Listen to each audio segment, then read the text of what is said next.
Before installation, please make sure to turn off the power and wear protective gloves for safety. Step 1. Unboxing and inspection. Unpack and verify all components. And Step 2. Securing the mounting bracket. Mark the drilling points on the wall. Drill holes, insert wall anchors, and secure the mounting bracket with screws. Step 3. Wiring and light body installation. Connect the wall power wires to the fixture wires using wire nuts. Place the light body onto the bracket and tighten the side screws. Step 4. Installing bulbs and support rods. Insert the 2 LED bulbs into the sockets and screw in the front extension support rods. Step 5. Mounting decorative discs.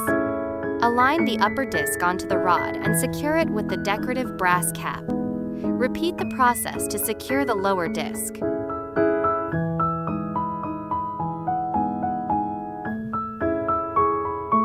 Installation complete. Turn on the power to test the light and enjoy the warm, elegant glow.